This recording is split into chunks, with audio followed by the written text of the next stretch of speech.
चलिए जानते हैं आज के देश और दुनिया की सिलेक्टेड काम की और महत्वपूर्ण 50 बड़ी खबरों को सिर्फ 10 मिनट में। पर अभी तक आपने इस वीडियो को लाइक नहीं किया तो लाइक कर दीजिए। संसद के विशेष सत्र को लेकर सोनिया गांधी ने पीएम मोदी को लिखी 2 पन्नों की चिट्ठी महंगाई, बेरोजगारी, जातीय जनगणना और अडानी मामले की जांच समेत मोदी सरकार के सामने रखे 9 मुद्दे, कहा इनका जवाब दे मोदी। जन्माष्टमी के सेलिब्रेशन में डूबा पूरा देश, गुजरात के राजकोट में लगा 5 दिन का मेला, जश्न के लिए सज धज के तैयार हुआ मथुरा। 5 दिन के यूरोप दौरे पर रवाना हुए कांग्रेस नेता राहुल गांधी वकील, छात्रों और प्रवासी भारतीयों से करेंगे खास बातचीत। G20 समिट से पहले पीएम मोदी ने अपने सभी मंत्रियों की बुलाई अहम बैठक। G20 समिट के दौरान सभी मंत्रियों को दिल्ली में रहने की दी नसीहत, साथ ही कहा जिन मंत्रियों की ड्यूटी लगी है वो टाइम का ध्यान रखें और वीआईपी कल्चर से दूर रहें। पूर्व राष्ट्रपति रामनाथ कोविंद के घर हुई वन नेशन वन इलेक्शन समिति की पहली बैठक, केंद्रीय गृह मंत्री अमित शाह भी रहे मौजूद। G20 समिट में शामिल होने आज भारत आएंगे अमेरिका के राष्ट्रपति जो बाइडेन। व्हाइट हाउस ने की पुष्टि, कोरोना की दूसरी रिपोर्ट आई नेगेटिव। अयोध्या बनेगा दुनिया का सबसे बड़ा धार्मिक हब, हर साल पहुंचेंगे 12 करोड़ भक्त, जल्द खुलेंगे 20 5 स्टार होटल।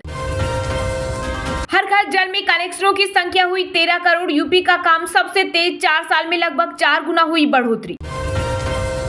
G20 शिखर सम्मेलन के लिए मेहमानों का आगाज हुआ शुरू, नाइजीरिया के राष्ट्रपति बोला अहमद टिनुबू पहुंचे नई दिल्ली।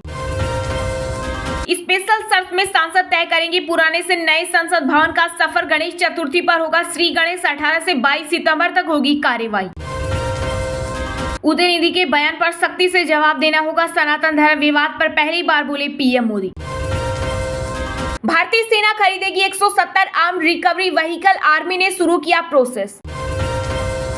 G20 समिट को लेकर जमीन से आसमान तक सुरक्षा के पुख्ता इंतजाम, दिल्ली में 1 लाख से ज्यादा जवान हुए तैनात। इंडिया गठबंधन से घबरा गई है मोदी सरकार, इसलिए बदला जा रहा देश का नाम, विपक्ष ने किया बीजेपी पर हमला। बीजेपी ज्वाइन कर लो, अमिताभ बच्चन को भारत माता की जय बोलना पड़ा भारी। 88% आईटीआर की हो गई प्रोसेसिंग, 14 लाख टैक्स पेयर ने अब नहीं किया रिटर्न वेरीफाई, इनकम टैक्स विभाग ने दी जानकारी। अब सिम कार्ड बेचना नहीं होगा आसान, सरकार ने सख्त किए नियम, दुकानदारों की होगी केवाईसी। प्रधानमंत्री नरेंद्र मोदी ने खेलो इंडिया के लिए 675 करोड़ रुपए किए मंजूर, केंद्रीय खेल मंत्री अनुराग ठाकुर ने दी जानकारी। पीएम मोदी के इंडोनेशिया दौरे के कार्ड पर लिखा भारत, कांग्रेस ने बोला जमकर हमला, कहा केंद्र सरकार को ब्रिटिश शासन से समस्या है तो राष्ट्रपति भवन छोड़ दे, सब गोले से उड़ा दे। G20 शिखर सम्मेलन के विदेशी मेहमानों के स्वागत के लिए दिल्ली तैयार, राजघाट में दी की मनमोहक सजावट।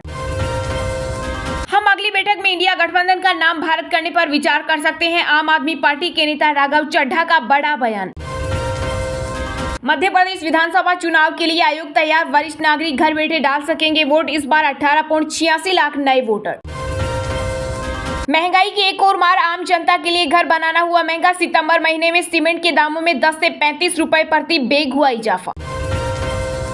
G20 समिट के चलते 3 दिन के लिए बदली गई दिल्ली मेट्रो की टाइमिंग, 8 से 10 सितंबर तक सुबह 4 बजे से चलेगी, डीएमआरसी ने जारी किया नोटिफिकेशन। खड़गे बोले बीजेपी वाले डराने की कोशिश मत करो, तुम्हारी डायरी तुम्हारे पास रखो, कांग्रेस में सब मिलकर लड़ते हैं लेकिन कैप्टन एक ही होता है। प्रधानमंत्री नरेंद्र मोदी ने मंत्रियों को दी G20 इंडिया ऐप डाउनलोड करने की सलाह, भारत मंडपम में लगेगी नटराज की मूर्ति। केंद्रीय गृह मंत्री अमित शाह 15 और 16 सितंबर को 2 दिवसीय बिहार दौरे पर रहेंगे। मणिपुर के 5 जिलों में फिर से लगा कर्फ्यू, कांग्रेस बोली डबल इंजन सरकार की नजरों में हालात सामान्य। पेट्रोल डीजल सस्ता होने की उम्मीद हुई धूमिल, आम जनता को लगेगा महंगाई का एक और बड़ा झटका, फिर $90 के पार निकला कच्चा तेल। दिल्ली में हुई इंडिया ब्लॉक के कैंपेन कमेटी की पहली बैठक, 15 दलों के प्रतिनिधियों ने लिया हिस्सा। पीएम मोदी ने मनी कंट्रोल के साथ अपने इंटरव्यू को किया ट्वीट, G20 प्रेसिडेंसी, विश्व कल्याण और देश के विकास पर की बात। अगर हमारे गठबंधन के नाम से दिक्कत हो तो हमें इशारा दे दो, हम नाम बदल देंगे। जम्मू कश्मीर के पूर्व मुख्यमंत्री अमर अब्दुल्ला ने केंद्र सरकार पर बोला हमला। G20 सम्मेलन की सुरक्षा करेगा सेना का काउंटर ड्रोन सिस्टम, बम डिफ्यूजल स्क्वाड, स्पिनर डॉग भी पूरी तरह तैनात। दिल्ली में 10 मिनट का सफर तय करने में लगे 2 घंटे, G20 की तैयारियों के चलते लग रहा लंबा जाम। तमिलनाडु सीएम के बेटे उदयनिधि ने फिर लिया सनातन धर्म का नाम, कहा मैं हिंदू धर्म के नहीं बल्कि जातिगत भेदभाव जैसी सनातन प्रथाओं के खिलाफ हूँ। संसद के विशेष सत्र का एजेंडा बताए केंद्र सरकार। इंडिया अलायंस के नेताओं ने मल्लिकार्जुन खड़गे के घर हुई बैठक के बाद की मांग। इंडिया गठबंधन को आम आदमी पार्टी ने दिया बड़ा झटका, पंजाब में अकेले 13 लोकसभा सीटों पर चुनाव लड़ने का किया ऐलान। G20 शिखर सम्मेलन के मेहमानों को सोने चांदी के बर्तनों में परोसा जाएगा खाना, मिलेगा शाही ट्रीटमेंट। ज्योति मौर्य के खिलाफ बंद होगी जांच की फाइल, पति आलोक के साथ हो गया गोपनीय समझौता। सनातन पर विवादित बयान देने पर तमिलनाडु सीएम के बेटे उदयनिधि और कांग्रेस अध्यक्ष खड़गे के बेटे प्रियांक पर रामपुर में दर्ज हुआ केस। पार्टी आलाकमान का फैसला राष्ट्रीय हित में है। पंजाब में आम आदमी पार्टी से गठबंधन पर बोले कांग्रेस के पूर्व प्रदेशाध्यक्ष नवजोत सिंह सिद्धू। रिलायंस जियो ने पूरे किए 7 साल, कंपनी ग्राहकों के लिए लेकर आई एक्स्ट्रा डेटा का bumper offer. Google play store पर 60 सेकंड का शॉर्ट वीडियो आएगा अब नजर, एंड्रॉइड के ट्रेंडिंग एप्स गेम्स की भी मिलेगी जानकारी। बदलते देश के नाम को लेकर कांग्रेस नेता दिग्विजय सिंह ने पीएम मोदी पर कसा तंज, बोले कहां से इंडिया शब्द हटाओगे मोदी जी, देश की समस्या महंगाई, बेरोजगारी और बढ़ती धार्मिक वैमनस्यता है, उन पर ध्यान दीजिए। सनातन धर्म के खिलाफ तमिलनाडु सीएम के बेटे अभी भी अपनी बात पर कायम। मीडिया से बातचीत में उन्होंने कहा मेरा बयान हिंदू धर्म के खिलाफ नहीं बल्कि जातिगत भेदभाव जैसी सनातन प्रथाओं के खिलाफ। अस्थिरता के साथ बंद हुआ शेयर बाजार, सेंसेक्स 100 अंकों की बढ़त के साथ 65,880 पर हुआ बंद, तो वही निफ्टी 31 अंकों की गिरावट के साथ 19,543 पर हुआ बंद। हम हमेशा भारत माता की जय कहते हैं, इंडिया बनाम भारत विवाद पर बोले भारतीय हॉकी गोलकीपर पीआर श्रीजेश। मुझे कोई किनारे नहीं लगा सकता, लड़ूंगी 2024 चुनाव, पार्टी से दरकिनार किए जाने के सवाल पर बोली मध्य प्रदेश की पूर्व सीएम उमा भारती। चलिए अब जानते हैं जो आम आदमी के काम की और फायदेमंद खबरें हैं उनको विस्तार से। पर इससे पहले अभी तक आपने इस वीडियो को लाइक नहीं किया तो लाइक कर दीजिए।